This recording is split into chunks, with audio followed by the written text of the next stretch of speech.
الحمدللہ والصلاۃ والسلام علی رسول اللہ وبعد۔ پیارے بھائیوں اور دینی بہنوں، السلام علیکم ورحمۃ اللہ وبرکاتہ۔ ایک بہن نے پوچھا ہے کہ اگر مسافر سفر پر نکلنے سے پہلے نمازیں قصر کر لیتا ہے تو اس کا کیا حکم ہے، اور سفر میں کتنے دنوں تک قصر کر سکتے ہیں، اور سفر میں کیا عشاء کی نماز اور تہجد کی نماز پڑھی جا سکتی ہے؟ سب سے پہلے یہ بات یاد رکھیں کہ سفر پر نکلنے سے پہلے نمازیں قصر نہیں کی جا سکتی۔ ہاں، ایئرپورٹ پر پہنچ جائیں تو فلائٹ میں بیٹھنے سے پہلے اپنی نمازیں قصر کر کے پڑھ سکتے ہیں، لیکن جب تک کہ اپنی آبادی سے نہ نکلے ہوں تب تک کہ قصر نماز نہیں پڑھی جا سکتی۔ ہاں، جمع کرنے کی گنجائش ہے، یہاں تک کہ گھر پہ رہ کر کے دو نمازوں کو جمع کرنے کی گنجائش پائی جاتی ہے، لیکن قصر کے لیے ضروری ہے کہ ایک بندہ سفر میں نکل جائے، آبادی سے باہر چلا جائے، تبھی وہ قصر کی شروعات کر سکتا ہے۔ اور سفر میں 4 دن یا اس سے کم مدت اگر کسی کے ٹھہرنے کا ارادہ ہو، 4 دن یا اس سے کم مدت کسی کے ٹھہرنے کا ارادہ ہو تو وہ اپنی نمازیں قصر کرے گا۔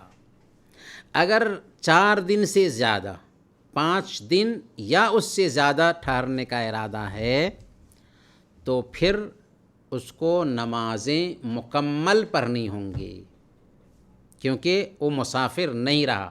ہاں، اگر کوئی آدمی کہیں جاتا ہے، کوئی کام کرانا ہے اور طے نہیں ہے کہ وہ کب کام ہوگا اور وہاں سے نکلے گا، تو ایسی حالت میں اگرچہ 10 دن رہ جائے، 20 دن رہ جائے، چونکہ طے نہیں ہے اس کے کام کے ہونے کا، تو ایسی حالت میں وہ 20 دن تک قصر نماز پڑھتا رہے گا۔ لیکن اگر ہم طے کر لیتے ہیں کہ 5 دن رہنا ہے، 6 دن رہنا ہے، تو ہم مسافر نہیں ہیں بلکہ ہم مقیم ہو چکے ہیں، 4 دن یا اس سے کم رہنے کا ارادہ رکھتے ہیں تو ہم مسافر کے حکم میں ہوں گے اور قصر کر سکتے ہیں۔ اور ایک اور سوال انہوں نے پوچھا ہے کہ عشاء اور تہجد کی نماز کیا پڑھ سکتے ہیں؟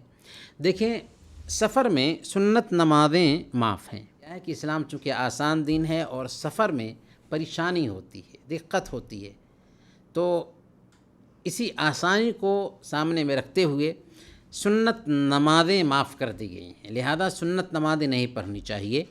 ہاں، اللہ کے نبی صلی اللہ علیہ وسلم وتر کی نماز اور فجر کی 2 رکعتیں سفر میں بھی ادا کرتے تھے، ان نمازوں کی اہمیت کی وجہ سے۔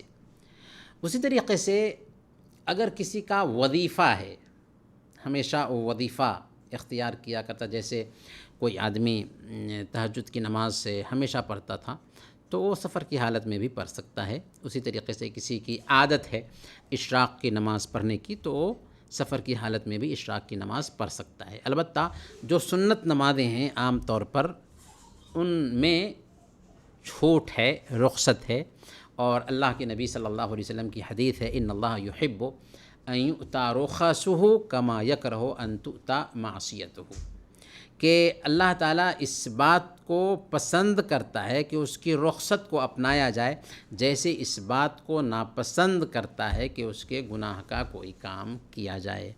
وصلی اللہ علی نبینا محمد وعلی آلہ وصحبہ اجمعین۔